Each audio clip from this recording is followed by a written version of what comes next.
جنت کے پتے، صفحہ نمبر 19، قسط نمبر 2۔ جہاں سکندر کو اس نے کبھی نہیں دیکھا تھا، بس بچپن سے اپنے اور اس کے رشتے کے متعلق سنا تھا۔ وہ سال بھر کی تھی جب سبین پھپھو پاکستان آئی اور فرتے جذبات میں اپنے 8 سالہ بیٹے کے لیے اس کا رشتہ مانگ لیا۔ جذباتی سی کارروائی ہوئی اور دونوں بہن بھائیوں نے بچوں کا نکاح کر دیا۔ تب 8 سالہ جہان ان کے ساتھ تھا۔ پھر وہ ترکی چلا گیا۔ 21 سال گزر گئے، وہ ترکی میں ہی رہا، کبھی پاکستان نہیں آیا، اور اس وزٹ کے بعد تو سبین پھپھو بھی نہیں آئی۔ نہ کبھی انہوں نے کوئی تصویر بھیجی، نہ خط لکھا۔ اگر کبھی کوئی ترکی چلا جاتا تو ان سے مل آتا، ورنہ ان سے رابطہ نہ ہونے کے برابر رہ گیا تھا۔ انٹرنیٹ وہ استعمال نہیں کرتی تھیں۔ اگر جہان کرتا تھا تو بھی اس کا کوئی ای میل، فیس بک، ٹویٹر، کسی کے پاس کچھ بھی نہ تھا۔ ارم وغیرہ اسے فیس بک پہ سرچ کر کے تھک گئے تھے، مگر ترکی کا کوئی جہان سکندر انہیں نہیں ملتا تھا۔ شروع کے چند برس پھپھو بہت فون کرتی تھیں، پھر آہستہ آہستہ یہ رابطے زندگی کی مصروفیات میں کھو گئے۔ 3 ماہ میں ایک فون ان کا آ جاتا اور 3 ماہ بعد ایک فون ادھر سے چلا جاتا۔ یوں 6 ماہ میں 2 ہی دفعہ بات ہو پاتی۔ رسم علیگ سلیگ، موسم کا حال، سیاست پہ تبادلہ خیال، اور پھر اللہ حافظ۔ ان تمام باتوں کے باوجود وہ خود کو ذہنی اور جذباتی طور پر جہان سے وابستہ کر چکی تھی۔ نکاح کے وقت کی تصاویر آج بھی اس کے پاس محفوظ تھیں۔ 8 سالہ بھورے بالوں اور سنہری رنگت والا خوبصورت سا لڑکا، جس کو اس نے اپنے روبرو کبھی نہیں دیکھا تھا، اور شاید ترکی جانے کی ساری خوشی کی وجہ بھی یہی تھی، جس پر ابا نے پانی پھیر دیا تھا۔ اس روز اسے رہ رہ کر پھپھو اور جہان پہ غصہ آ رہا تھا، جن کی بے رخی کے باعث اب بھی رشتہ ایک سوالیہ نشان بن گیا تھا۔ مگر خیر، باور بھائی کی شادی ہو جائے اور سیمسٹر ختم ہو جائے، پھر وہ ترکی جائے گی اور ان کو ضرور ڈھونڈے گی۔ حیا حیا کدھر ہو؟ وہ لابی میں آویزاں آئینے کے سامنے کھڑی ماتھے پہ ٹیکا درست کر رہی تھی جب فاطمہ بیگم اسے پکارتی آئیں۔ ہر طرف گہما گہمی تھی، ایک ناقابل فہم شور سا مچا تھا۔ مہندی کا فنکشن باہر شروع ہو چکا تھا۔ سب باہر جانے کی جلدی مچائے ادھر ادھر بھاگ رہے تھے، اور وہ ابھی تک وہی کھڑی تھی۔ کیا ہوا اماں؟ وہ ٹیکے کے ساتھ الجھی ہوئی تھی جو ماتھے پہ سیٹ ہو کر ہی نہیں دے رہا تھا۔ سونے کا گول سکے کی شکل کا ٹیکا، جس کے نیچے ایک سرخ روبی لٹک رہا تھا، بار بار ادھر ادھر جھول جاتا۔ ٹیکے کو ٹھیک کرتے ہوئے مسلسل اس کی کلائیوں میں بھری چوڑیاں کھنک رہی تھیں۔ جلدی آؤ، تمہارے ابا بلا رہے ہیں، کسی سے ملوانا ہے تمہیں۔ ان کی آواز میں خوشی کی رمق محسوس کر کے وہ چونک کر ان کو دیکھنے لگی۔ نفیس سی سلک کی ساڑی اور ڈائمنڈز پہنے وہ خاصی باوقار اور خوش لگ رہی تھیں۔ ان کی انگلیوں نے ٹیکا چھوڑ دیا، دل زور سے دھڑکا۔ کیا پھپھو آ گئی تھی ان کا مغرور بیٹا بھی؟ حیا نے سوچا۔ کدھر ہیں ابا؟ وہ دھک دھک کرتے دل کے ساتھ ان کے پیچھے باہر نکلی۔ گیٹ کے قریب سلیمان کھڑے دکھائی دے رہا تھا۔ ان کے ساتھ ایک خوبرو سا لڑکا کھڑا تھا، جس کے شانے پہ ہاتھ رکھ کے وہ کچھ کہہ رہے تھے۔ سامنے خاصے باوقار سے سوٹ میں ملبوس ایک صاحب اور ایک ڈیسنٹ سی خاتون تھی۔ وہ دونوں پہلوؤں سے لہنگا ذرا سا اٹھائے ہوئے ان کے قریب آئی۔ یہ حیا ہے میری بیٹی، سلیمان صاحب نے مسکرا کر اسے شانوں سے تھاما۔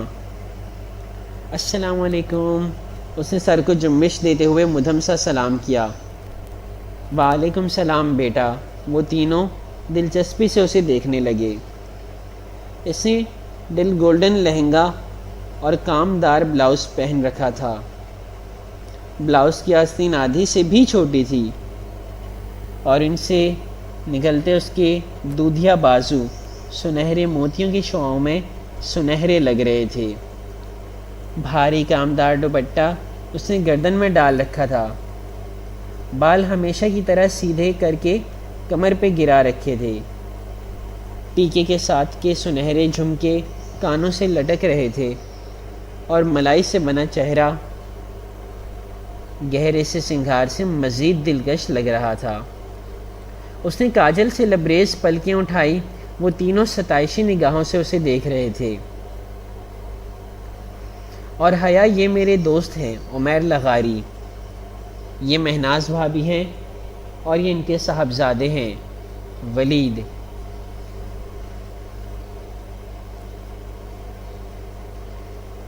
اس کے دل پہ ایک بوجھ سا آ گرا، آنکھوں میں بے اختیار نمکین پانی بھر آیا جسے اس نے اندر اتار لیا۔ یعنی پھوپھی نہیں آئی۔ Nice to meet you. وہ مہمان آنے لگے ہیں، میں پھول کی پتیاں ادھر رکھائی تھی، سب مجھے ڈھونڈ رہے ہوں گے تو میں… ہاں تم جاؤ، انجوائے کرو۔ سلیمان صاحب نے آہستگی سے اس کے شانوں سے ہاتھ ہٹایا۔ وہ معذرت خواہانہ مسکراتی گیٹ کی جانب بڑھ گئی۔ باہر آ کر اس نے بے اختیار آنکھوں کے بھیگے گوشے صاف کیے اور ایک نظر پلٹ کر ان کو دیکھا، پھر سر جھٹک کر آگے بڑھ گئی۔ ان کے گھر کے ساتھ خالی پلاٹ میں شامیانے لگا کر مہندی کا فنکشن ارینج کیا گیا تھا۔ مہندیاں دونوں گھرانوں کی الگ الگ تھیں۔ گیندے کے پھولوں اور موتیے کی لڑیوں سے ہر کونا سجا تھا، روشنیوں کی ایک بہار سی اتری ہوئی تھی۔ تقریب سیگریگیٹڈ تھی، مرد الگ، عورتیں الگ۔ عورتوں والی طرف خاندان کے مردوں کا آنا جانا لگا تھا۔ میوزک سسٹم کے ساتھ ڈی جے بیٹھا تھا اور مووی میکر کیمرہ لیے پھر رہا تھا۔ ارم بھی سلور کامدار لہنگے میں ادھر ادھر گھوم رہی تھی۔ وہاں ڈی جے، مووی والے اور ریفریشمنٹ سرو کرتے ویٹرز باہر کے مرد تھے، مگر آج تو شادی کا ایک فنکشن تھا، پھر سر ڈھکنے کی پابندی کیسے ہوتی؟ شادیوں پہ تو خیر ہوتی ہے نا۔ حیا، ڈانس شروع کریں؟ ارم اپنا لہنگا سنبھالتے اس کے پاس آئی۔ داور بھائی پہ سارے ارمان نکال کر تمام رسمیں کر کے ان کو مردانے میں بھیج دیا گیا تھا۔ ہاں ٹھیک ہے، تم گانا لگواؤ۔ اور یہ کون ہے؟ وہ مصروف سے انداز میں ارم سی بولتی لہجہ بھر کو چونکی۔ سامنے والی کرسیوں کی قطار کے ساتھ ایک لڑکی کھڑی ایک کرسی پہ بیٹھی خاتون سے جھک کر مل رہی تھی۔ اس نے سیاہ عبایا اور اوپر سٹول لے رکھی تھی۔ وہ عورتوں کا فنکشن تھا، پھر بھی عجیب بات تھی کہ اس لڑکی نے انگلیوں سے نقاب تھام رکھا تھا۔ اس کی آنکھیں اور ماتھے کا کچھ حصہ نقاب سے چلک رہا تھا۔ اس کی آنکھیں بہت خوبصورت تھیں۔ وہ جیسے مسکراتے ہوئے ان خاتون سے کچھ کہہ رہی تھی۔ کون؟ ارم نے پلٹ کر دیکھا، پھر گہری سانس لے کر واپس مڑی۔ یہ ایلین ہے۔ کون؟ حیا نے حیرت سے کہا۔ ایلین؟ ارے بھائی، شہلا بھابی ہیں یہ۔ پوری دنیا سے الگ ان کی 1.5 ان کی مسجد ہوتی ہے، بس توجہ کھینچنے کے لیے فنکشنز پر بھی اب آیا نقاب میں ملتی ہیں۔ اب کو ان سے پوچھے بھلا عورتوں کے فنکشن میں کس سے پردہ کر رہی ہیں؟ ہاں واقعی عجیب ہیں یہ بھی۔ اس نے شانے اچکائے۔ وہ ان کے ایک سیکنڈ کزن کی وائف تھیں اور سال بھر پہلے ہی شادی ہوئی تھی۔ ڈی جے نے گانا سیٹ کر دیا تھا، خوب شور ہنگامہ شروع ہو گیا۔ انہوں نے مووی والے کو ڈانس کی مووی بنانے سے منع کر دیا اور پھر اپنا مہارت سے تیار کردہ رقص شروع کیا۔ ایک سنہری پری لگ رہی تھی تو دوسری چاندی کی۔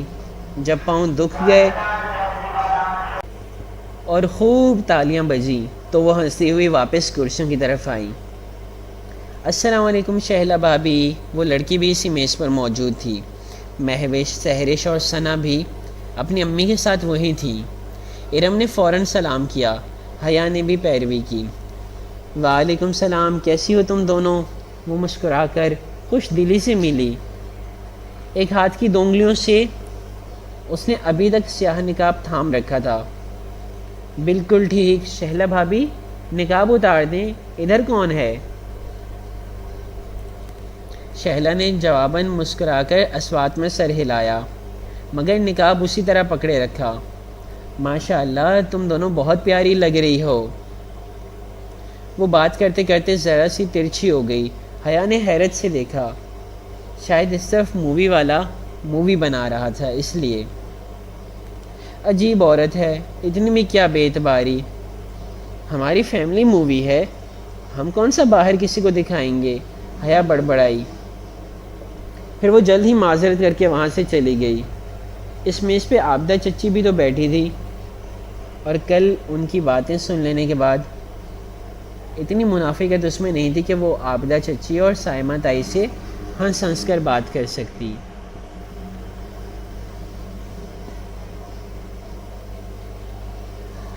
اماں جانے کدھر تھیں؟ کس سے پوچھے کہ سبین پھوپھو آئی ہیں یا نہیں، اور آئیں گی یا نہیں۔ کافی دیر شش و پنج میں مبتلا رہی، پھر گھر چلی آئی اور لاؤنج میں ٹیلی فون سٹینڈ کے ساتھ رکھی ڈائری اٹھائی۔ رقص کے باعث پاؤں درد کرنے لگے تھے۔ وہ صوفے پہ دھم سے گری، ایک ہاتھ سے گولڈن ہائی ہیلز کے سٹرپس کھول کر انہیں اتارا اور ننگے پاؤں ٹھنڈے ماربل کے فرش پر رکھ دیے۔ ساتھ ہی وہ ڈائری کے صفحات پلٹتی سبین پھوپھو کا نمبر تلاش کر رہی تھی۔ اس نے کبھی ان کو یوں فون نہیں کیا تھا، مگر آج وہ دل کے ہاتھوں ہار گئی تھی۔ ترکی کا وہ نمبر مل ہی گیا۔ اس نے ریسیور اٹھایا اور نمبر ڈائل کیا۔ گھنٹی جانے لگی تھی۔ اس کے دل کی دھڑکن تیز ہو گئی۔ 5ویں گھنٹی پہ فون اٹھا لیا گیا۔ ہیلو، بھاری مردانہ آواز اس کی سماعت سے ٹکرائی۔ السلام علیکم، اس نے خوش لبوں پہ زبان پھیری۔ جواباً وہ کسی انجان زبان میں کچھ بولا۔ میں پاکستان سے بات کر رہی ہوں، وہ گڑبڑا کر انگریزی میں بتانے لگی۔ پاکستان سے کون؟ اب وہ انگریزی میں پوچھ رہا تھا۔ اس کی آنکھوں میں پانی بھرنے لگا۔ میں سبین سکندر کی بھتیجی ہوں، پلیز ان کو فون دے دیں۔ وہ جواہر تک گئی ہیں، کوئی میسج ہے تو بتا دیں، وہ مصروف سے انداز میں کہہ رہا تھا۔ اب یہ جواہر کیا تھا، اسے کچھ اندازہ نہ تھا۔ وہ سبین پھوپھو نے پاکستان نہیں آنا کیا داور بھائی کی شادی پر؟ نہیں، وہ بیزی ہیں۔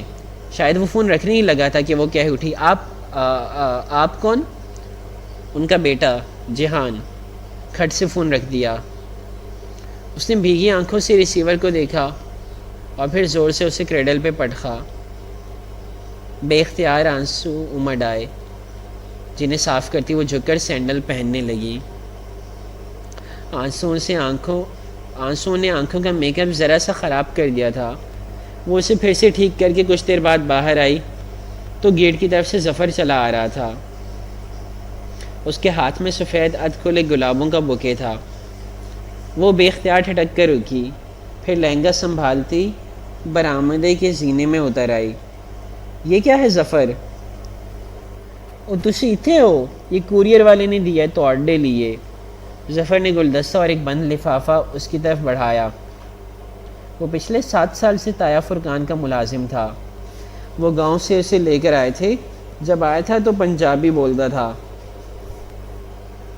پھر ان 7 برسوں میں اردو سیکھنے کی کوشش کی مگر ناکام رہا۔ اب وہ کوئی درمیانی زبان بولتا تھا۔ ٹھیک ہے تم جاؤ۔ اس نے بوکے کو بازو اور سینے کے درمیان پکڑا اور دونوں ہاتھوں سے بند لفافہ کھولنے لگی۔ حسب معمول اس میں سفید سادہ کاغذ تھا، جس کے بالکل درمیان میں اردو میں ایک سطر لکھی تھی، اس لڑکی کے نام جو کبھی کسی انچاہے رشتے کے بننے کے خوف سے روتی ہے تو کبھی کسی بن چکے انچاہے رشتے کے ٹوٹنے کے خوف سے۔ وہ سن رہ گئی، پھر گھبرا کر ادھر ادھر دیکھا۔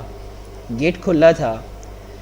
مہندی والی جگہ سے روشنیاں اور موسیقی کا بے ہنگم شور یہاں تک آ رہا تھا۔ درمیان میں بہت سے لوگ آ جا رہے تھے، مہمان، نوکر چاکر وغیرہ۔ ایسے میں کیا کوئی ادھر تھا جو اس کا بغور مشاہدہ کر رہا تھا؟ اس نے لفافے کو پلٹا۔ کورئر کی مہر ایک روز قبل کی تھی۔ ابھی 10 منٹ قبل وہ جہان کے ساتھ پہلی دفعہ بات کر کے روئی تھی۔ بن چکا انچاہا رشتہ، اور گھنٹہ بھر پہلے ولید اور اس کے والدین سے ملی تھی۔ انچاہے رشتے کے بننے کے خوف۔ یہ کون تھا جو اتنا باخبر تھا؟ ایک دن قبل ہی اسے کیسے علم ہوا کہ وہ آج 2 دفعہ روئے گی؟ وہ خوف زدہ سی کھڑی، بار بار وہ تحریر پڑھے جا رہی تھی۔ ابا نکل تو نہیں گئے؟ وہ پرفیوم کی بوتل بند کر کے سنگھار میز پہ رکھتی، مخصوص ہارن اور گیٹ کھلنے کی آواز پہ موبائل اور پرس اٹھا کر باہر کو بھاگی۔ کافی دیر سے وہ کمرہ بند کر کے بارات میں جانے کے لیے تیار ہو رہی تھی۔ فاطمہ کی بیگم جلدی جلدی کا شور مچائے 10 بار دروازہ بجا چکی تھی۔ مقررہ وقت ہونے کو تھا۔ آج داور بھائی کی بارات تھی۔ سلیمان صاحب کو تو سب سے پہلے ہال میں پہنچنا تھا، اور اس کی سست رو تیاریوں سے بھی وہ واقف تھے۔ پورچ خالی تھا، تایا فرقان کے پورشن سے البتہ شور سنائی دے رہا تھا۔ غالباً وہاں پر ابھی سب نہیں نکلے تھے۔ اب کیا کرے؟ ابا کو فون کرے یا تایا فرقان کے گھر جا کر کسی سے لفٹ مانگے؟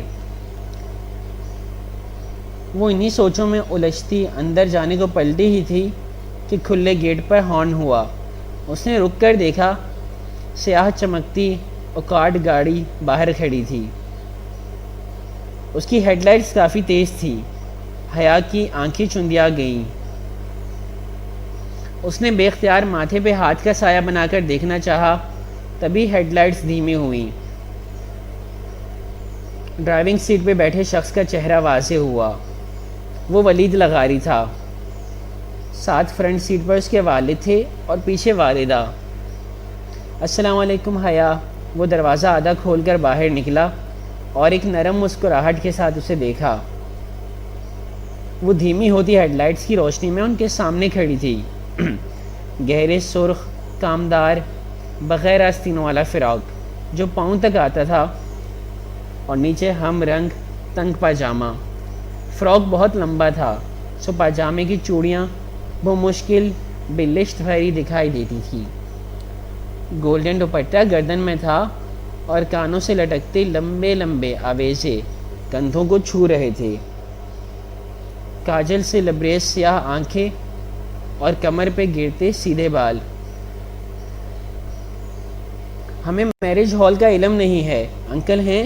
وہ نگاہوں میں اسے جذب کرتے پوچھ رہا تھا۔ وہ متذبذب سی آگے آئی، پھر اسے نظر انداز کیے لغاری صاحب کے دروازے کے ساتھ رکی۔ انکل پیراڈائز ہال جانا ہے اور ابا شاید نکل گئے، مجھے تو پتہ ہی نہیں چلا۔ وہ واقعتاً پریشان تھی۔ اوہ، تو آپ کے چچا وغیرہ؟ وہ تو ابا سے بھی پہلے چلے گئے تھے۔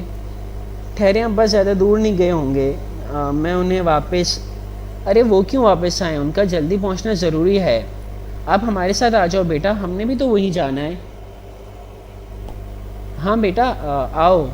مسز مہناز لغاری نے فوراً اپنی طرف کا دروازہ کھولا اور دوسری طرف ہو گئی۔ وہ چند لمحے تذبذب میں کھڑی رہی۔ اب اگر ابا کا انتظار کرتی تو آدھا فنکشن نکل جاتا، اور اگر ان کے ساتھ جاتی تو ابا برا نہیں مانیں گے، یہ تو اسے یقین تھا۔ چلیں ٹھیک ہے، وہ ہچکچاتے ہوئے پچھلی سیٹ کی طرف بڑھ گئی۔ تو ہماری بیٹی کیا کرتی ہے؟ راستے میں لغاری صاحب نے پوچھا تھا۔ میں ان کی بیٹی کب سے ہو گئی؟ حیا نے سوچا۔ جی میں شریعہ اینڈ لاء میں LLB آنرز کر رہی ہوں۔ یعنی کہ آپ اسلامی وکیل ہو؟ جی، وہ پھیکا سا مسکرائی۔ یہ لوگ اتنی اپنائیت کیوں دے رہے تھے اسے؟ تو یہ شریعہ اینڈ لاء کیسا سبجیکٹ ہے؟ عمیر لغاری نے بات آگے بڑھاتے ہوئے کہا۔ کیونکہ میں بنیادی طور پر ایک انجینئر ہوں اور انجینئرنگ شروع میں مجھے بہت مشکل لگتی تھی، بعد میں آسان ہو گئی۔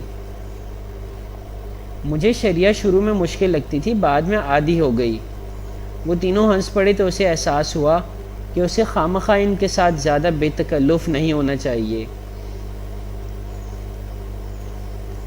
حیا بیٹا، آپ کا شادی کے بعد پریکٹس کا ارادہ ہے؟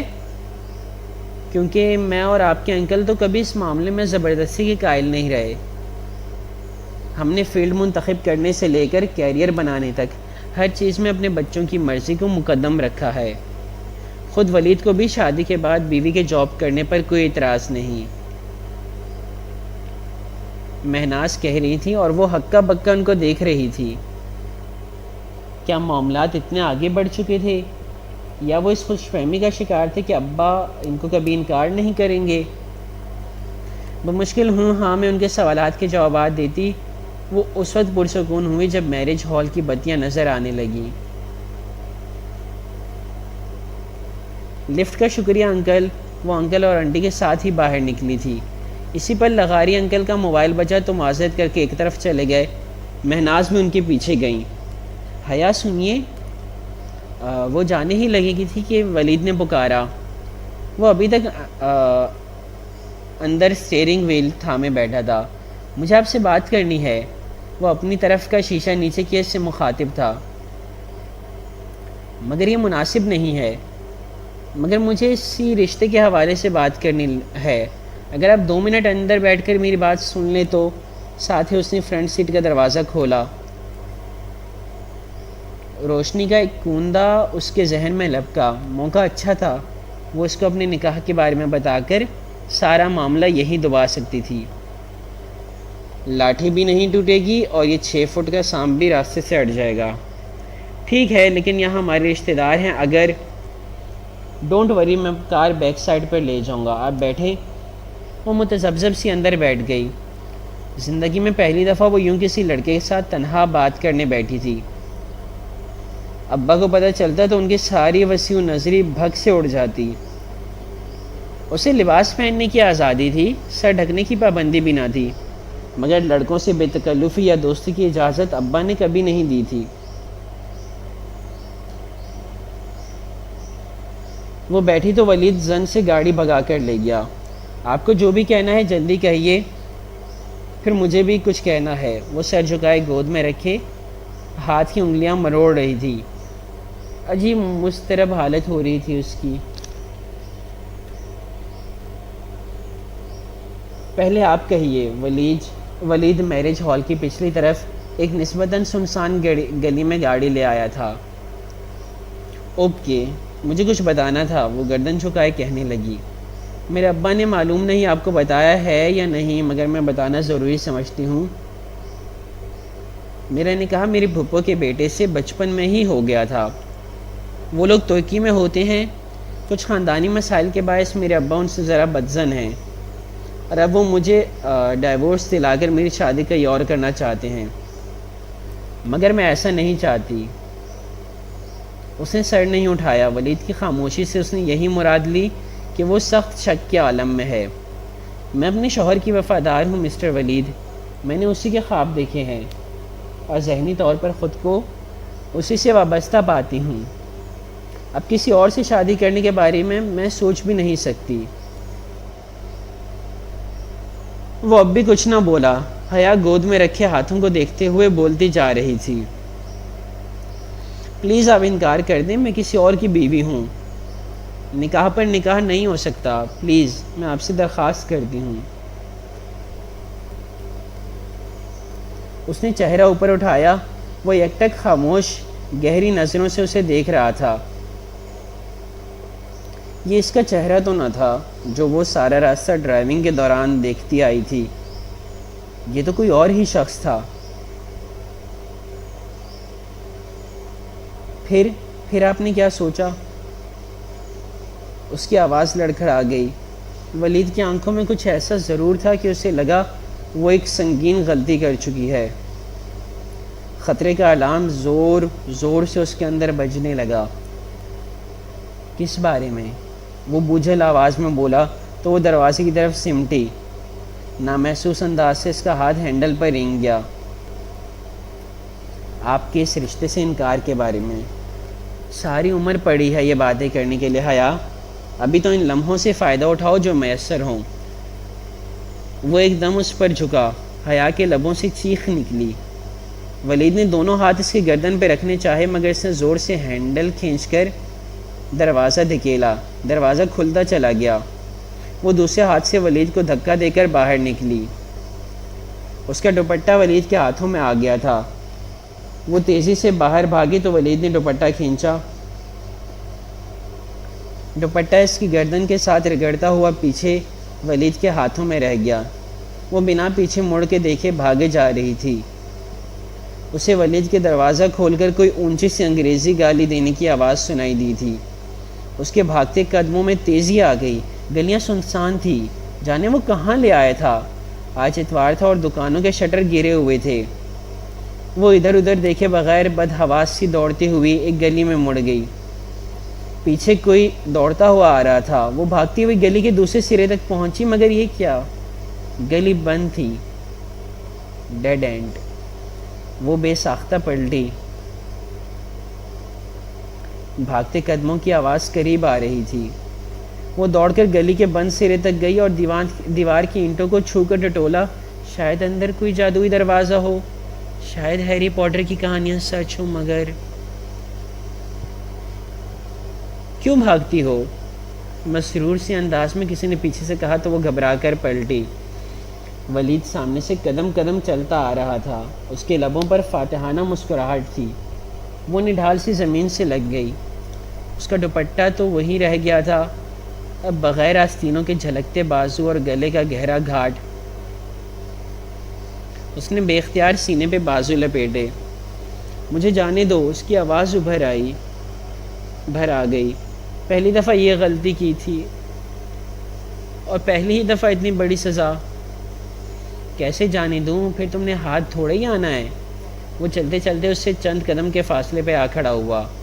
دور لگے اسٹریٹ پول کا بلب اس کے پیچھے چھپ گیا تھا۔ پلیز، میں ایسی لڑکی نہیں ہوں۔ تو کیسی لڑکی ہو؟ مجھ سے لفٹ لے لی مگر شادی سے انکار ہے۔ تبھی گاڑی میں اتنی بے رخی دکھا رہی تھیں۔ وہ اس کے بالکل سامنے آ رکا۔ پلیز، وہ ہولے ہولے لرز رہی تھی۔ اس میں اتنی ہمت نہ تھی کہ اب ولید کو دھکا دیتی۔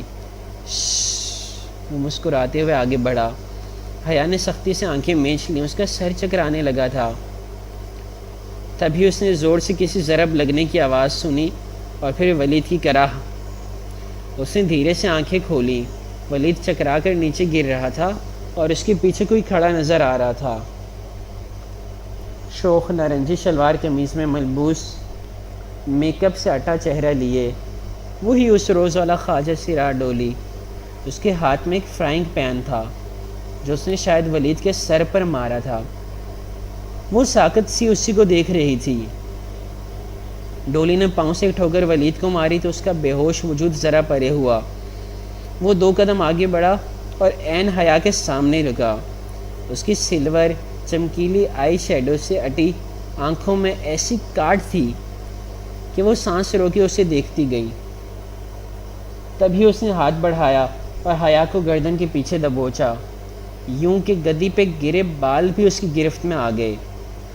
ڈولی کے ہاتھ اور حیا کی گردن کے درمیان اس کے بال تھے، پھر بھی اس کے ہاتھ کا کھردرا پن وہ محسوس کر سکتی تھی، لیکن لبوں سے کراہت تک نہ نکلی۔ اس کی گردن کو یوں ہی پیچھے سے دبوچے ڈولی نے ایک جھٹکے سے اسے آگے دھکیلا۔ وہ بے اختیار کھانسی مگر ڈولی کی بے رحم گرفت ڈھیلی نہ پڑی۔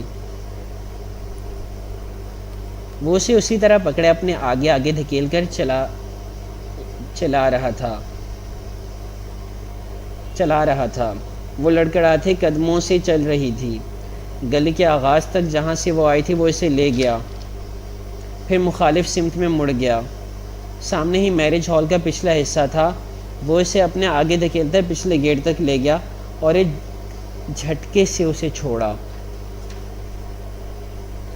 حیا کو لگا اس کی گردن کے گرد سے ایک کھردرا توق ہٹا ہے۔ اسے پلٹ کر ڈبڈبائی ہوئی آنکھوں سے ڈولی کو دیکھا۔ وہ ابھی تک لب بھینچے تلخ کاٹدار نگاہوں سے اسے دیکھ رہا تھا۔ حیا کی آنکھوں سے آنسو گرنے لگے۔ اسے لگا وہ اب کبھی بول نہیں پائے گی۔ دفعتاً ڈولی نے اپنی گردن سے لپٹا نارنجی دوپٹہ کھینچا اور اس پہ اچھالا۔ دوپٹہ اس کے سر پر آن ٹھہرا، پھر سلکی بالوں سے پھسلتا ہوا شانوں پہ ڈھلک گیا۔ ڈولی چپتی ہوئی نظروں سے اسے دیکھتا ہوا آہستہ سے بولا، بے حیا، بے حیا، بے حیا۔ اس کے لہجے میں برچھی کی کاٹ تھی۔ پھر وہ پلٹ گیا۔ وہ بھیگی آنکھوں سے اسے دور جاتے دیکھتی رہی۔ نارنجی دوپٹہ اسے کندھوں سے پھسل کر قدموں میں آ گرا تو وہ چونکی، پھر جھک کر دوپٹہ اٹھایا۔ ریشمی بھڑکیلا نارنجی دوپٹہ جس پر سستا سا گولڈن ستاروں کا کام تھا۔ وہ کبھی اپنی مائی کو بھی ایسا دوپٹہ نہ دیتی، مگر آج اس نے اچھے طریقے سے خود کو اس دوپٹے میں لپیٹا تاکہ پہچانی نہ جائے، اور پچھلے گیٹ کی طرف بڑھ گئی۔ ہال میں جانے کے بجائے وہ باتھ رومز کی طرف آئی اور اپنا حلیہ درست کیا۔ رونے سے کاجل بہہ گیا تھا، بال بھی بکھرے تھے۔ موبائل اس چھوٹے سے کلچ میں تھا جو اس نے اس سارے عرصے میں اپنے بائیں ہاتھ میں دبوچے رکھا تھا۔ شکر، اندر فنکشن اپنے عروج پہ تھا۔ اسٹیج پہ دولہا، دلہن، رشتہ داروں، کزنز اور دوستوں کے جلووں میں مسکرا رہے تھے۔ سونیا بھابھی بھی بہت اچھی لگ رہی تھیں اور داور بھائی بھی۔ ارم فیروزی فراق میں چہکتی ہوئی ادھر ادھر گھوم رہی تھی۔ اصولاً اسے بھی وہی ہونا چاہیے تھا، مگر وہ ایسی ذہنی حالت میں نہ تھی کہ وہ 2 قدم بھی چل پاتی، سو بے دم سے ایک آخری نشست پہ گری ہوئی تھی۔ بے حیا، بے حیا، بے حیا۔ ڈولی کے الفاظ کی باز گوشت ہتھوڑے کی طرح اس کے دماغ پر برس رہی تھی۔ وہ بے حیا تو نہیں تھی، وہ تو کبھی کسی لڑکے کی گاڑی میں نہیں بیٹھی تھی۔ اس سے تو یہ غلطی پہلی دفعہ ہوئی تھی۔ پھر سوچ سوچ کر دماغ پھٹا جاتا تھا۔ وہ آدھے فنکشن کے بعد ہی طبیعت کی خرابی کا بہانہ کر کے چلی آئی تھی۔ اب آتا ہے اگلا منظر۔ یہ داور اور سونیا کی شادی کے چند روز بعد کا ذکر ہے۔ صبح سے سردی بہت بڑھ گئی تھی۔ دسمبر ختم ہونے کو تھا اور ہوا ٹھٹھرا دینے والی بن چکی تھی۔ ایسے میں وہ کیمپس میں اسکالرشپ کوآرڈینیٹر کے آفس کے باہر دروازے پہ لگی لسٹ دیکھ رہی تھی۔ ارشمیڈس ایکسچینج پروگرام کے تحت اسٹوڈنٹس میں سے صرف 2 لڑکیاں سبانجی یونیورسٹی جا رہی تھیں، حیا سلیمان اور خدیجہ رانا۔ یہ خدیجہ رانا کون ہے بھلا؟ وہ سوچتے ہوئے اپنے یخ ہوتے ہاتھ آپس میں رگڑ رہی تھی۔ سردی سے اس کی ناک سرخ پڑ رہی تھی۔ لانگ شرٹ اور ٹراؤزر پر اسٹائلش سا لانگ سویٹر پہنے وہ دروازے کے سامنے کھڑی تھی۔ دفعتاً عقب سے کسی نے پکارا، ایکسکیوز می۔ وہ چونک کر پلٹی۔ پیچھے ایک لڑکی کھڑی تھی، کندھے پہ بیگ، ہاتھ میں ڈائری اور پین، اور آنکھوں پہ بڑا سا چشمہ۔ وہ اس کو نام سے نہیں پہچانتی تھی، مگر اس کو کئی دفعہ یونیورسٹی میں دیکھا ضرور تھا۔ وہ لڑکی سے خامخواہ بہت بری لگی تھی۔ یہ حیا سلیمان کون ہے بھلا؟ وہ چشمے کے پیچھے سے آنکھیں سکیڑے سوچتی ہوئی کہہ رہی تھی۔ حیا نے ایک تنزیہ نگاہ میں اس کا سر سے پیر تک کا جائزہ لیا، پھر ذرا روکھے انداز میں بولی، میں ہوں۔ اوہ، اس نے جیسے بمشکل اپنی ناگواری چھپائی۔ میں آپ کے ساتھ ترکی جا رہی ہوں حیا، میں خدیجہ ہوں۔ میری فرینڈز مجھے ڈی جے کہتی ہیں، مگر آپ میری فرینڈ نہیں ہیں، سو خدیجہ ہی کہیے گا۔ مجھے بھی حیا صرف میرے فرینڈز کہتے ہیں، آپ مجھے مس سلیمان کہہ سکتی ہیں۔ وہ کہہ کر پلٹ گئی۔ عجیب بد دماغ لڑکی تھی وہ خدیجہ رانا۔ اسے پہلے بھی خامخواہ بہت بری لگتی تھی، اور اب اندازہ ہو گیا تھا کہ اس کے بھی حیا کے بارے میں خیالات کچھ ایسے ہی تھے۔